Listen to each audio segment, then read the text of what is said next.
Welcome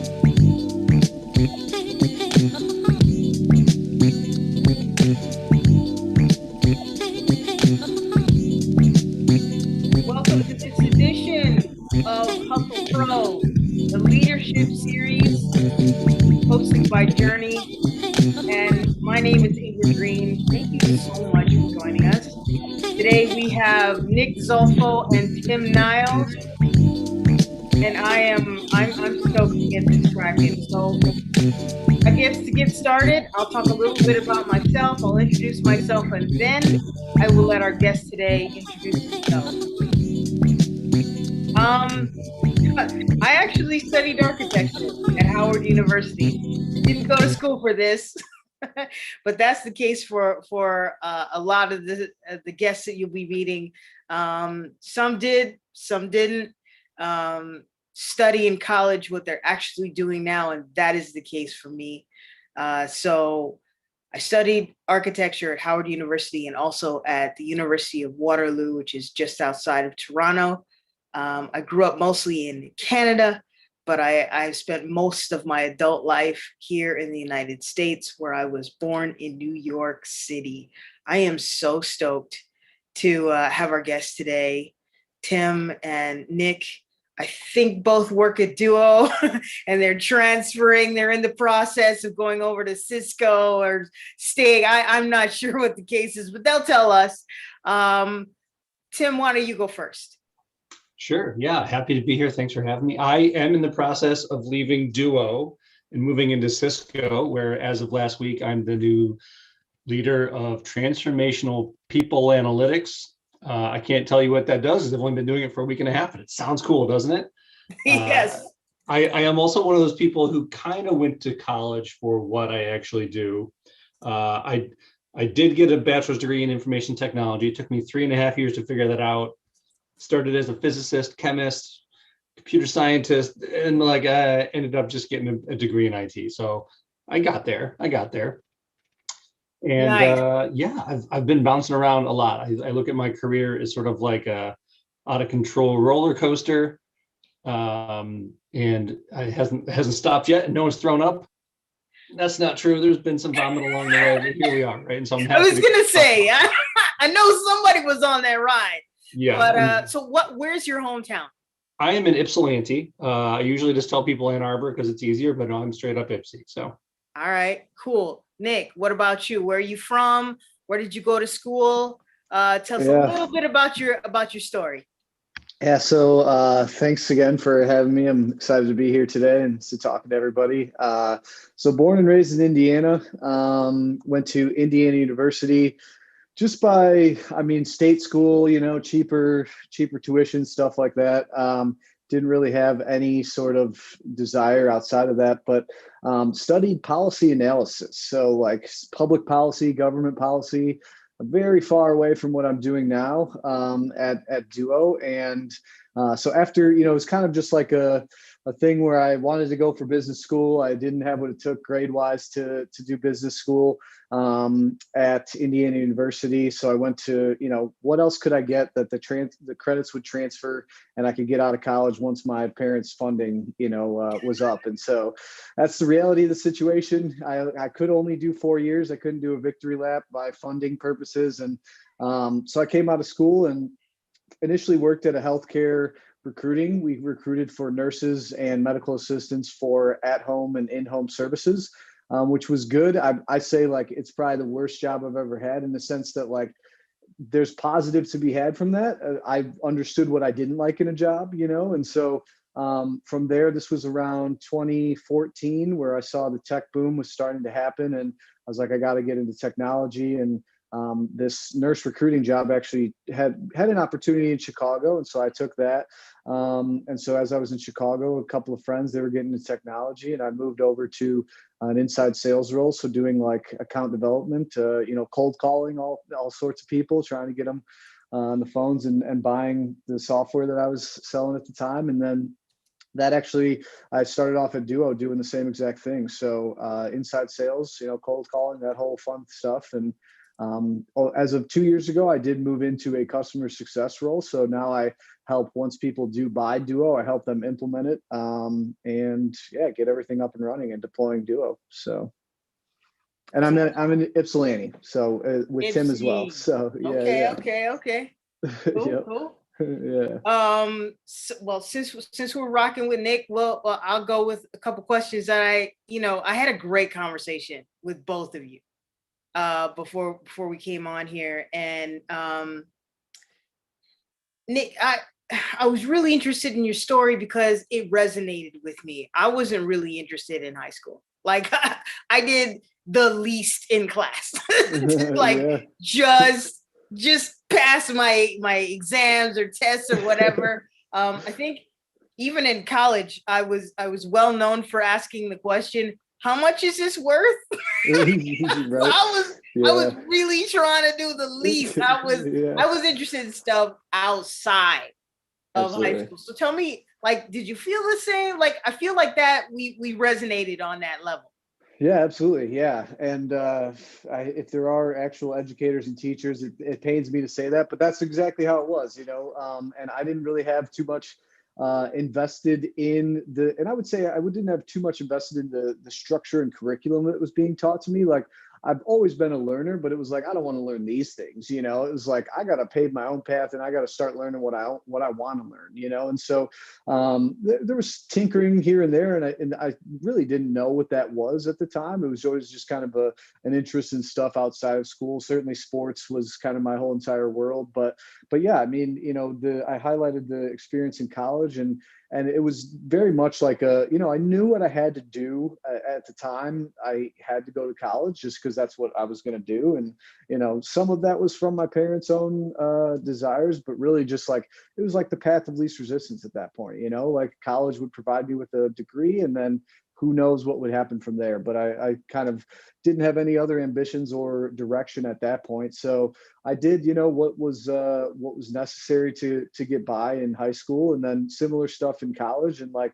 it's super interesting even outside of that. Like, I didn't know what I wanted to do even after that, right? I had a degree, I had it in a specific thing. So I had jobs that were like, hey, you could do these things, but it wasn't even that didn't really interest me. But I do think it helped me back then, certainly. And this is only, I say back then, this is only like 10 years ago when I graduated college. But, I think a degree was worth a lot. And I think we're seeing that is less now because of just the information and resources that are available. But yeah, that's kind of my So journey. so if the grades and maybe the school that you choose or whether you're self-taught matters a little bit less than it did back in the day 20-30 years ago, what would you say, Nick, is really the key to Yeah. getting where you're supposed to be?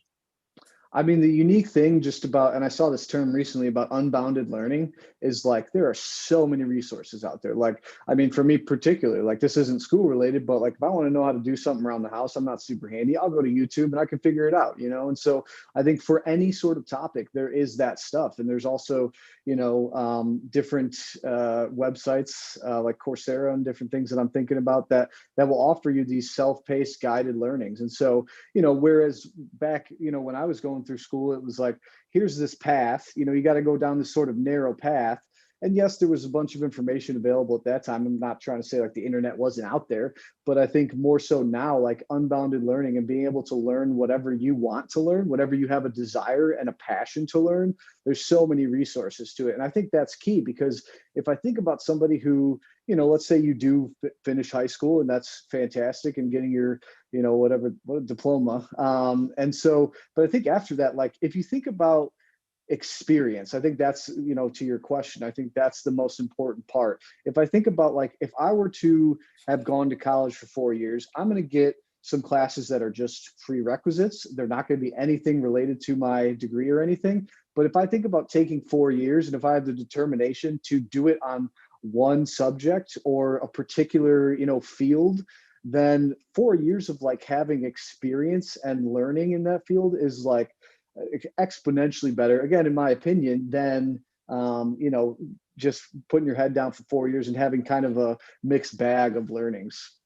All right, so Tim, I'm going to move to you now because there's something about superpowers. We talked a little about superpowers, and one of the questions I was really interested in how you kind of shape things. What helped you find your superpower, your gifting, your niche, your strong suit? Was it a questionnaire? Was it a book you read? Was it your friends? Did you have a group of friends around you? Was it a teacher? Was it your parents? How did you like hone in on that?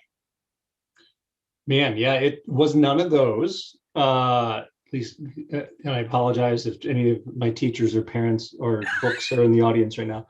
But Okay. it was trial and error. Try this, like you get through the honeymoon period, you're like, oh, this is fun, and then 3 weeks later, you're like, I was wrong. This is not fun. And I remember the first time I thought I wanted to go in information security, I told my boss, I said, oh, I want to do this.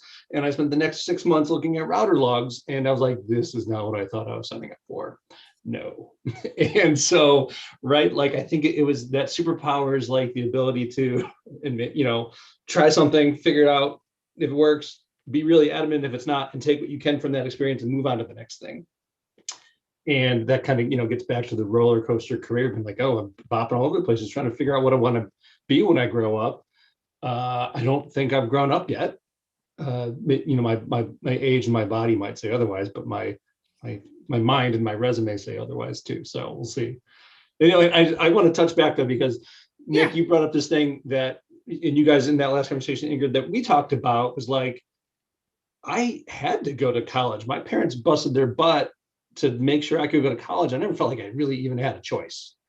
Like it was like, which one, not if and that. And so I don't know if there's a method via chat or something, but like, is that still true these days? Like, I mean, is it just like go to college and good luck? And based on what Nick said, I'm thinking the answer is no. I'm totally with you on this. So in the chat, if you could tell us in the chat, did you have a choice to go to college, or were your parents like, nah, you're going? Which one do you want to go to?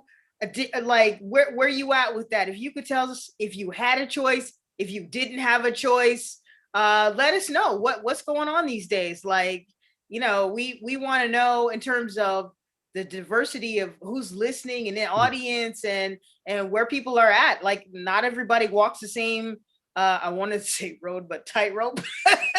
So not everybody said, okay, so Eddie said he had no choice. No, that's me to a T. Like my Jamaican parents, they were immigrants. They were not having it. I was like, you were going. We did not come all this way and do all that work for you to not go. You going. Yeah, Joshua Ashford said, my mom said I had to. Yep. Bintu said, didn't have a choice. Roberto said, Roberto had a question for Demonche, and Demonche said he either had to go to college or get a job. Yeah. My parents were like, school is your job. So that was not there for me. Tony Winston said, yeah, I had to. Yeah. Okay. A question for everyone. Okay. Why didn't you have a choice? And what would have been the outcome if you didn't? Wow. Okay. Why didn't you have a choice, Tim? I'm sure there's a whole lot of like baby boomer type things I could talk about that I honestly don't have the intelligence to talk about. But like my dad was a mechanic and my mom was a secretary, and they were divorced, and we grew up really poor. And I think neither of them wanted to continue that tradition in the family for me or whatever, right? Like, and to have a blue, very poorly lit office instead of a corner in a trailer somewhere it was in South Line, right? So in the middle of nowhere. And so I think that was like, they just didn't want their kids, me and my sister, to have to go through that crap, right? And I didn't. So I'm thankful for that. But I think to Nick's point, it was all about doing the bare minimum to get there because it wasn't really my choice. I got you. Yeah. I totally understand. I think that was the thing for my parents. I'm just going to speak for them because they're not here. But my parents were like, hey, this is the pathway to stability. And we want to make sure that you can take care of yourself and you can contribute. And this is the only way that we know. So this is what we're going to encourage you to do. And no, you don't have. I don't know. I was too much on my parents or sheltered. A lot of people said that I was sheltered and square, whatever else. So I don't get that impression. So you've come a long way then. I have shed that. I shed it. Okay, mom and dad, don't watch this. All right. So here's another question, kind of from mom and dad, and both of you can answer. Either of you can answer. Happiness, right? Like my parents came from the school of thought, yeah, we don't need you to be happy in your job. Like, just pick a job and stick with it and pay the bills. Get your happiness from somewhere else. Like having kids. Okay, wait a minute. Maybe not having kids, but like calligraphy, your hobbies, or playing sports, or like flag football. I was big into that. Like, get your happiness from somewhere other than your career. Your career is about making money. Is there a link for either of you between happiness and your job? Yeah, I'm pointing Nick to go first on that one. Yeah. Are we talking about now or just in our careers, or? I mean, yeah, like now and even coming up, like it's like, was happiness part of your decision making when you made the leap from college, from high school to college? Was happiness in there somewhere, or no? Not really. It felt like it always felt like my resistance to going to these things was like, that was my compromise of happiness, right? Like, it was like, okay, if I'm going to listen to what my parents want from me, then I'm going to maybe just kind of do what I can to find happiness within there. But I wouldn't say it was like a central theme. And I think certainly, like, historically speaking, like, we don't, in the workplace, it's not always been like show up as your most authentic self. And I think that's where you can provide happiness. And so we're starting to see a lot more through good times and bad, that like, you are supposed to be, and you should have a workplace where you can show up as your authentic self. And I think that provides happiness. And that doesn't always look like you're just happy and like, classic like rainbows and unicorns type stuff, but it's like, you could show up as whoever you are. And that means the ups, the downs, and you'll have a supportive place to be. And I can, the first job I had out of college for sure wasn't like that. And at that point, it was still like this, me following, again, it's like a perception that I think I had from my parents. Maybe they would have something to say differently about it, but a perception that they wanted me to have this safety net of like a job that's salaried, so that's like a income coming in. But it was never, like, make sure that you're as happy as possible, because I think that would have maybe looked different in what I would have chosen to do if I would have just pursued happiness. So, yeah. Tim, you're bobbing your head. Yeah, that's hard, right? Like we talked a little bit about this the other day, and I don't think I made a lot of decisions out of happiness so much as unhappiness. I've been like, all right, well, this sucks, I'm out, right? Like, or something's not right here, and then on to the next thing, and then you kind of piece that together. The whole idea, like, money, buying happiness or whatever, the two, I don't know, need to be mutually exclusive. But like, to Nick's point, workplaces were very much jobs 10, 15, don't even say 20 years ago. I'll date myself a little bit, but like, it's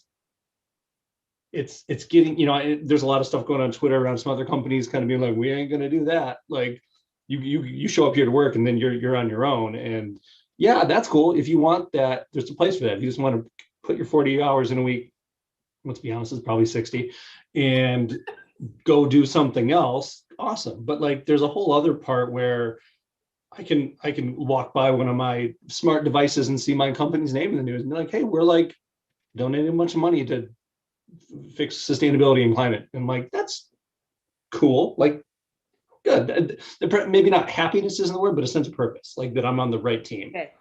Okay. Right. And I think that's kind of cool. It's you know, comforting, maybe not happiness driving. that's okay. That's okay. Purpose is probably integral to being happy.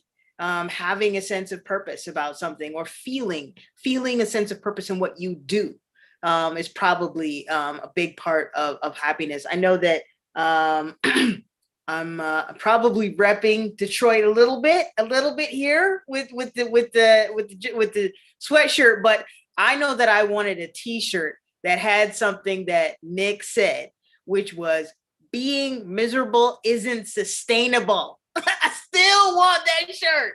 So staying away from the misery is maybe an antidote to happiness, but I like that. Being miserable isn't sustainable. You'll never stay where you're miserable. You'll never stay. There's an interesting point there too, and I think Tim was talking about that, about like there needs to be this balance of like, yeah, you need to recognize that you're maybe in a miserable state, but you also need to recognize like how much that is impacting your future, about like not settling for those types of things. And so I think there's huge value. Like the first job that I had out of college, they just worked us so hard, you know, like I'm talking like class action lawsuits about like not having, like paying us overtime and stuff like that. And it was just not a great experience. But you know, I don't think I would have ever had a work ethic the way that I did because of that job. You know, it's terrible circumstances to get there, but I do think out of each one, and maybe it's a super tiny little piece, you know, maybe it's like you can't really find it. You're trying to dig in there and find out what the good is. But I do think that you kind of got to hold both of those things. Like, I'm not going to settle for this in the future, but you also got to be like, that's an important learning piece. And maybe I wouldn't have learned that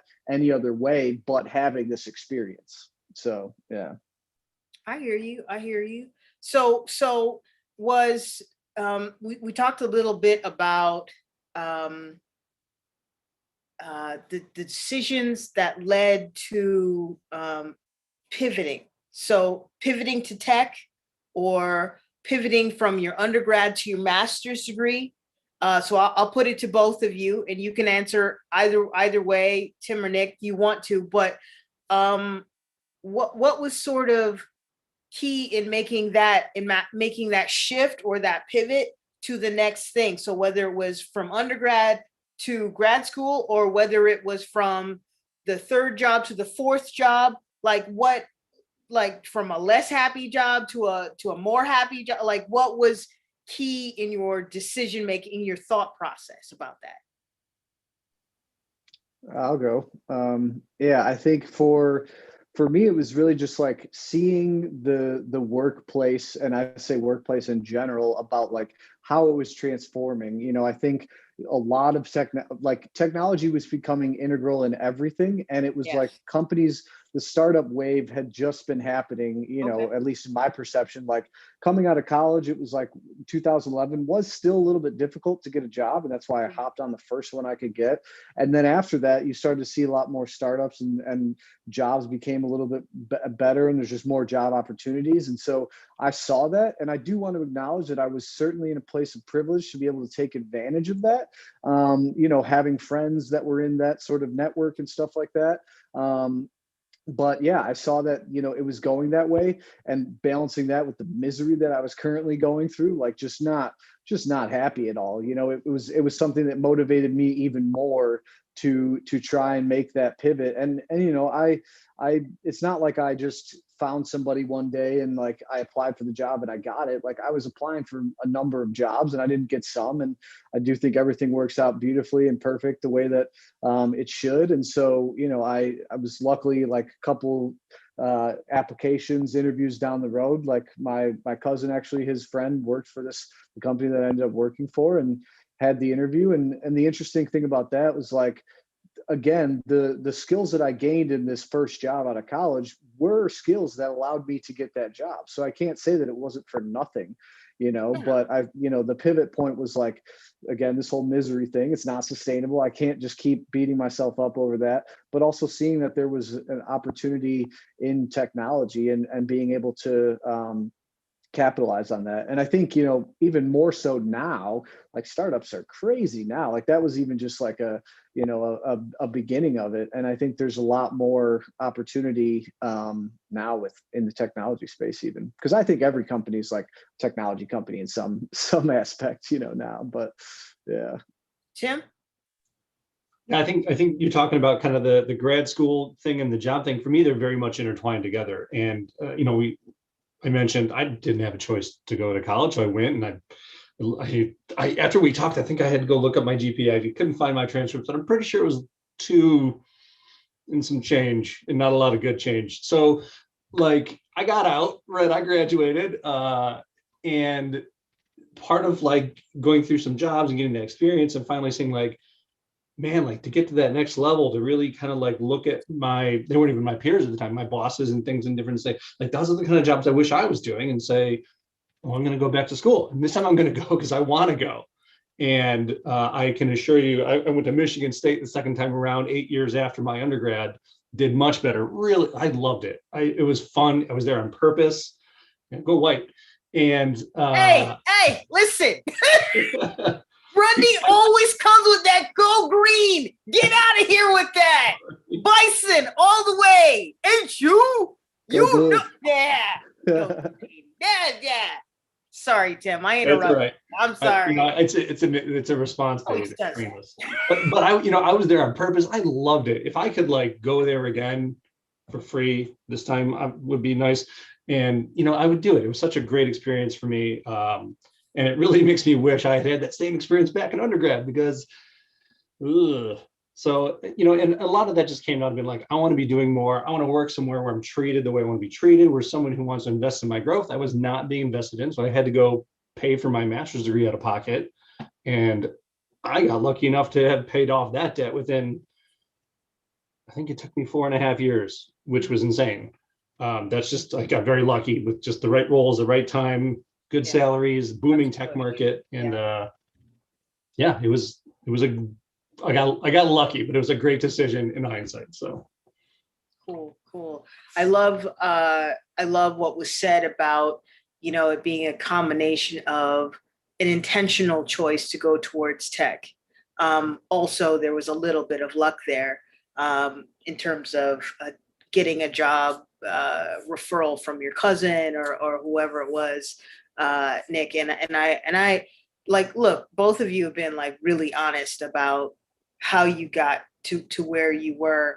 And before I let other people release the Kraken and let other people ask the questions that they might have, some burning questions and getting to know you and all that, I do want to ask, maybe this is, you know what, I'm going to leave it till the end. So we'll roll that into the end. But if anyone has any questions, now would be the time to make yourself known and ask whatever. Now I wish. No, don't be wearing a DCFC. That's a whole other thing right now. Because, they're not even in Detroit. They want to wear a Detroit City SC. No, you're in Hamtramck. Stay in be proud, Hamtramck.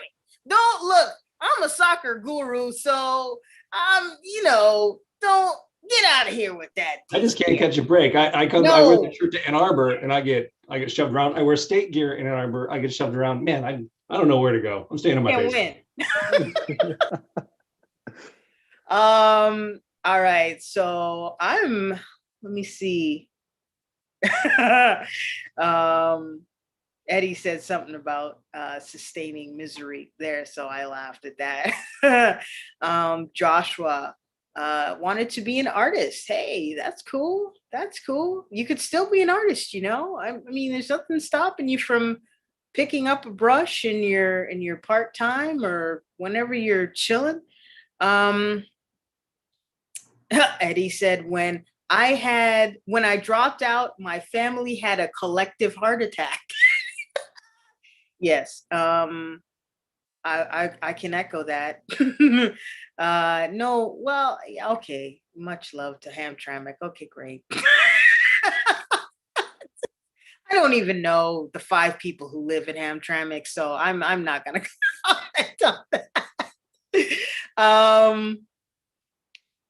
So Rich has a question. If somebody can unmute Rich Grundy so he can ask his question, that'd be great.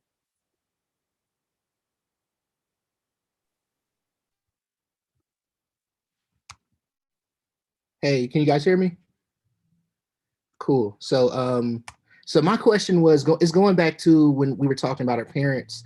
I think all of the instructors and for Journey and you, Ingrid, all of the Journey team pretty much mentioned that we were kind of forced to go to college when we did. My question is, and I guess it's just in support of our parents, but do you think that they were right in forcing us at the time? Yeah, that's the question I have. Do we think that they were right at that point of forcing us? Because it sounds like when we talked about it, they were just trying to be good parents and set us up for success. Yeah, I mean, I'll take a stab at that. I think it's the right intentions, and I think like if I would think back to it, like would I have just pursued something outside of college? And I don't think I had the gusto to do something like that. Like I wouldn't have known like how to navigate that conversation with my parents. Like I don't know if I would have even known like what that would have been. So I do think there's certainly something to be said about like, and continuing on even to this day, about the like safety net that provides. But I think the undertone is that if you do have some sort of passion, or if you do have some sort of direction, and you have this really deep desire of doing something, then go and do that. I think there's so many resources to be able to do that. I just didn't, like I would have had the same journey as not going to college. I was working at Jimmy John's that summer before, and so I probably would have just stayed there and see where that took me. But yeah. I'm kind of coming to terms with the fact that maybe they were right? Like the intangibles that I got going to college, and I went away, and I would highly recommend, if you have parents like mine, you get away and learn to live your life or whatever, right? And the 4 years I spent learning how to pay rent, eat, like working a job, going to school, multitasking, which of things, managing roommates who were frankly not going to make it without me in some form or fashion, like kind of, being a little parental unit there sometimes, regardless of what degree I got. And I joke about this a lot, and I don't know if it's appropriate, but like one of the reasons sometimes it's nice to see someone apply for a job in a company, if they have 4 degrees, I know they can handle 4 years of BS.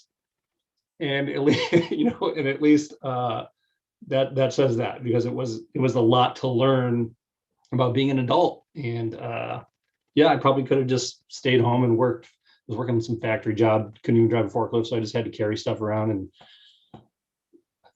I think so Rich, I'm gonna say no. I'm gonna say no. Let me start there, and I'm gonna disagree because I'm a contrarian, right? That's my job. That's what I get paid to be.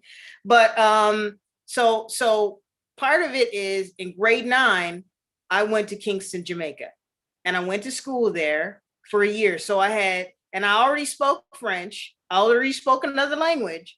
So I'm going to say no, my parents weren't right, because they should have spent that money that they, we took out a loan, they co-signed for some stuff, and I should have gone to some country in Europe or some country on the African continent.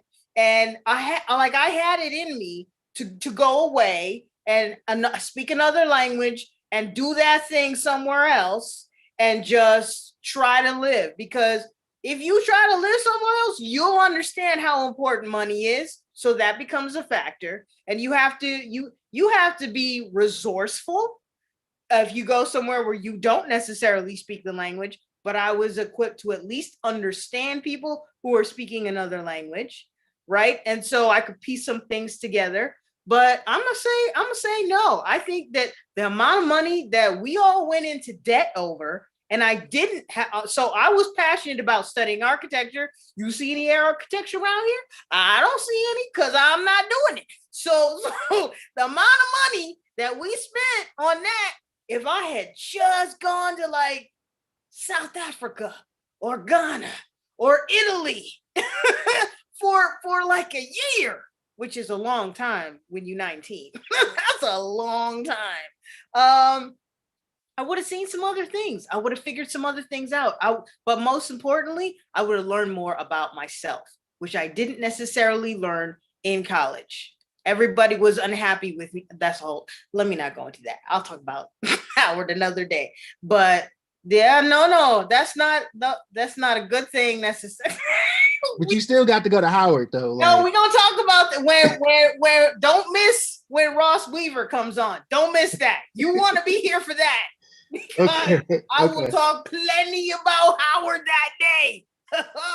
Anyway, so yeah, I'm spending money differently. If you gonna co-sign loan, I need to go to Italy or Ghana, one or both. So, but just for me, I'm not saying that everybody should do that, but for me personally, me and my parents, my life experience, no, I'm gonna say no. Any other questions? Oh, we had Ara has a really good question, and I have a question, follow-up yeah, question. Go ahead, Ara. Ask your question. Okay. If someone is passionate about a job, but it doesn't bring them enough money to sustain themselves, what will be some practical tips or advice that will give the person to help them stay afloat while they're doing what they're passionate about? Yeah, I mean, so I didn't necessarily mention this at all, but I've been hosting a podcast about meditation for 4 years now, and I feel like that's my passion. But then, I do have this, a job that has to help me to pay bills and stuff, and so I think that's like one of the things, and it can't be discounted. Like, I think it's super interesting to think about, like Ingrid was talking about the drones. Yeah, just go fly drones. Yeah. Right. The like, it can't be discounted. Like, even I think about, like, I worked at KFC, I worked at, Jimmy John's and those sort of things. It can't be discounted, the skills that you're building there. You might not see what you're building, or you might just be like, oh, I just like, I make sandwiches, or I, make chicken or whatever. And like those things, but then you look back and it's like, there's so many skills that apply to what I'm doing today. So I think, I would say for sure, like, continue to follow your passions. Like, for me, I don't get paid a single thing to do this podcast thing, but it's, I am very passionate about it. It's something that keeps me going. I would say, even, in my day job, not that I hate my day job, I do thoroughly enjoy it, but, I would say just like those things.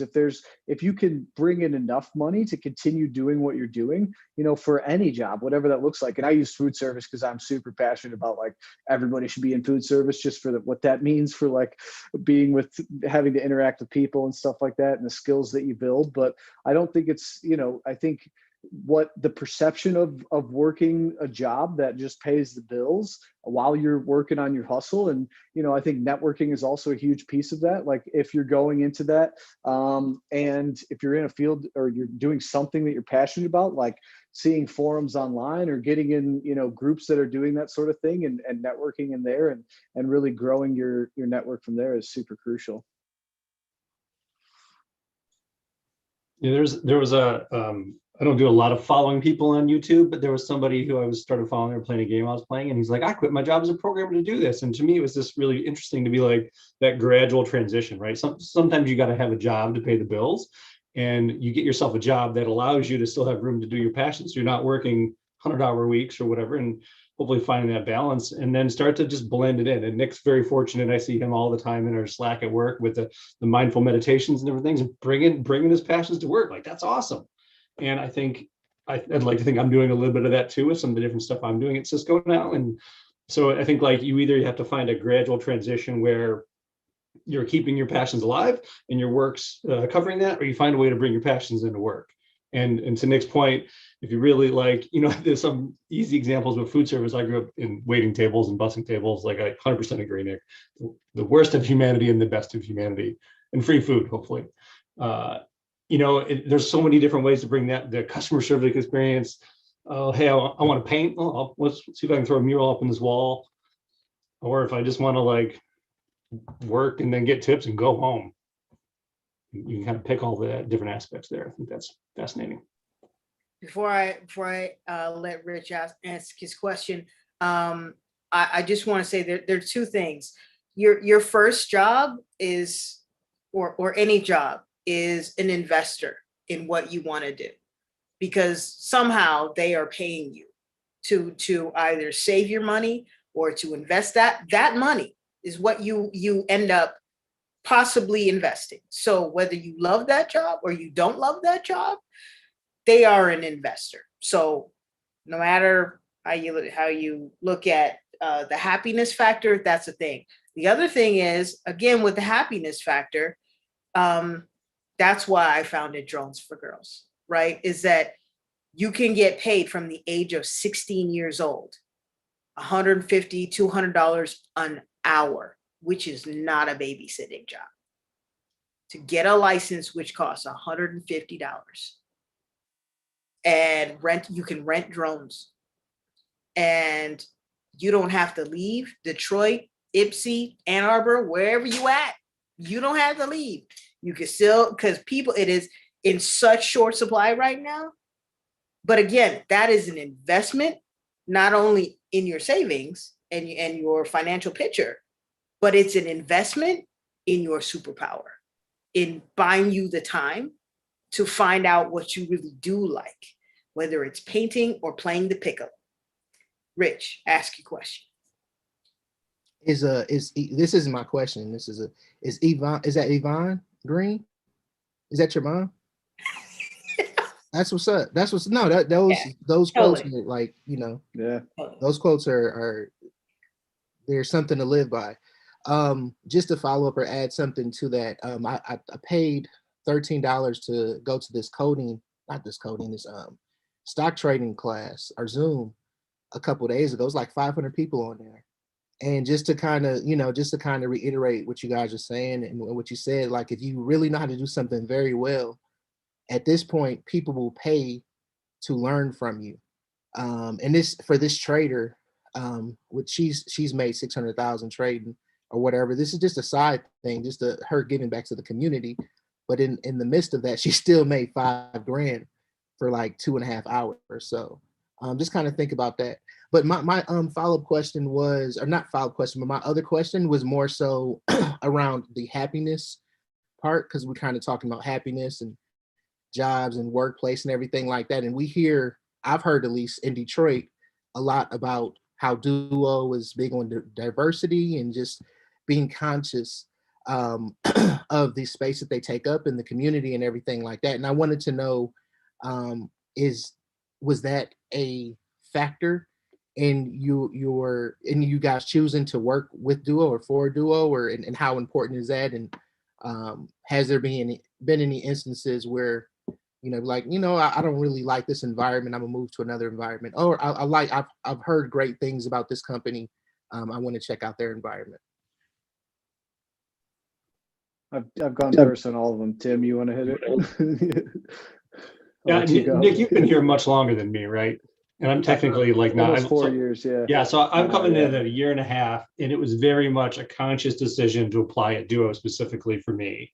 I worked at a local pizza place in a local university, and sort of like didn't get the feeling that they were practicing what they were preaching. It was a lot of lip service.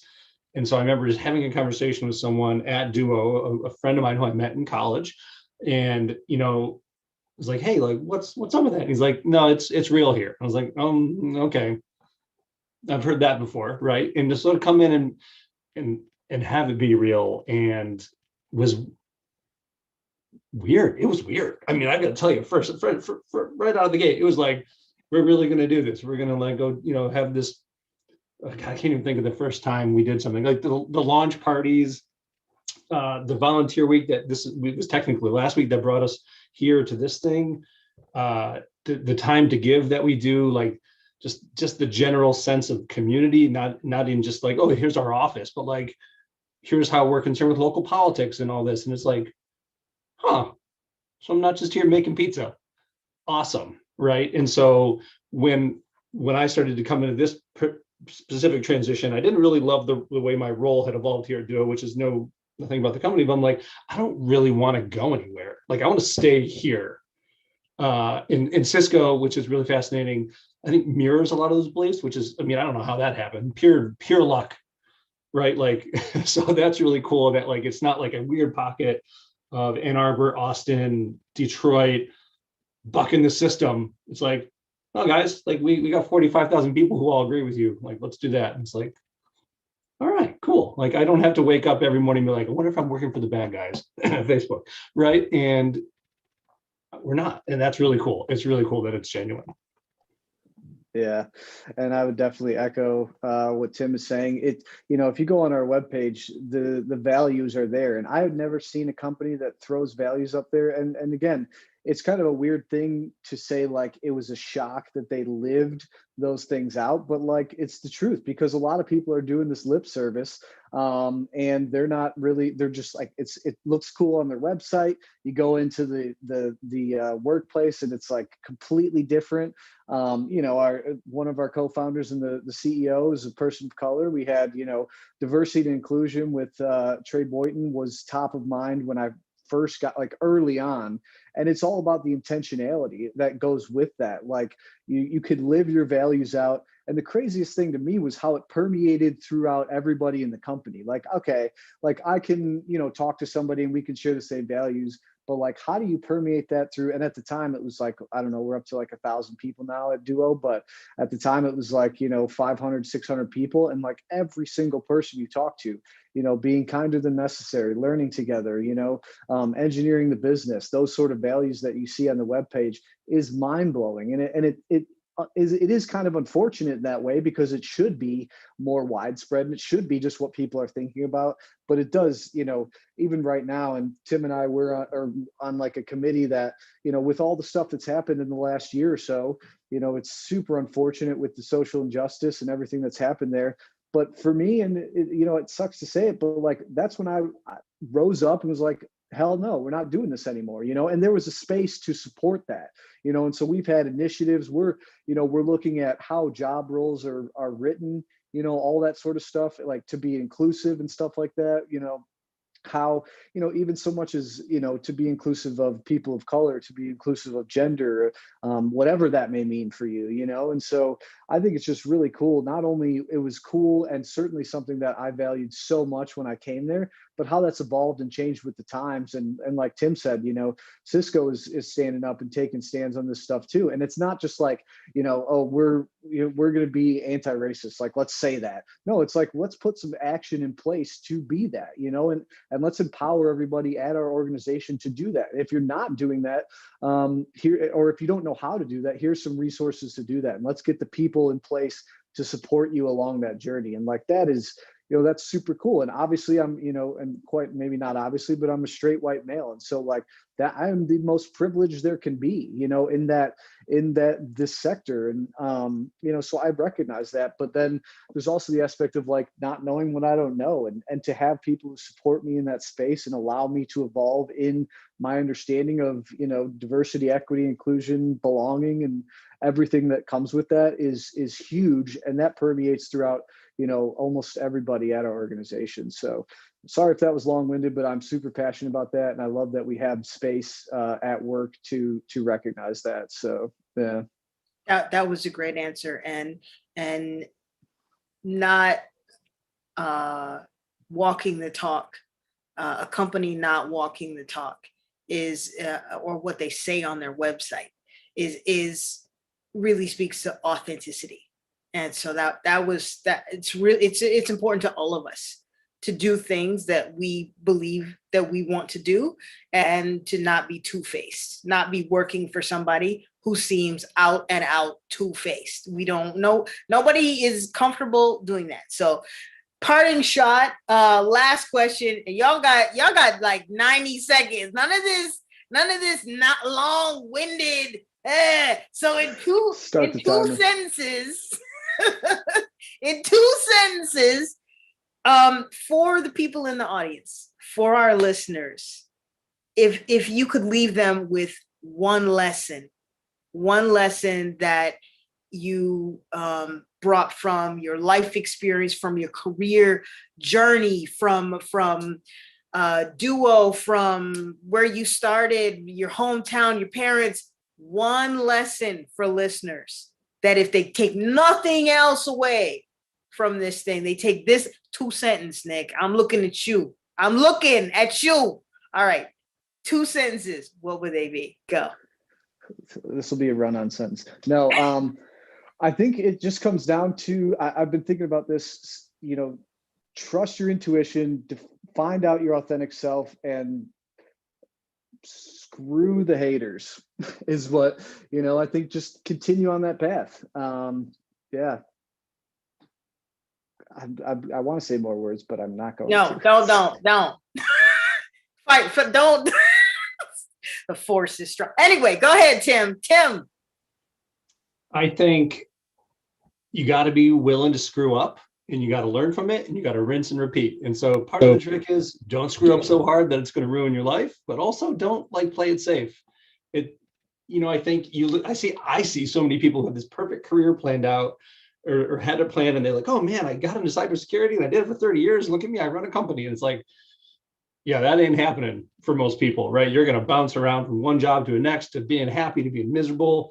And I think that makes you a better person, as long as you're learning from it, moving on. So screw up quick, learn from it, move on to the next screw up. And one day, hopefully you'll be happy, or at least have a good balance. Ara, run it. All right, so we are wrapping up this episode. Thank you so much to Nick and to Tim, and y'all blessed us. Thank you to Duo and to Cisco and everybody who let y'all be here today. It just means this. Oh, Tim, yes, Tim put his contact information, and I know that Nick put his contact information. Reach out. Let them know that you want to continue the conversation. Speaking of which, the next conversation, don't miss it. It's not Rich. It is not Ross Weaver. It is Brittany Claybrook, council member, the youngest council member in New Jersey from East Orange. She will be here next Thursday. Don't miss it. We're done. We're out. Yeah. Thanks so much, guys.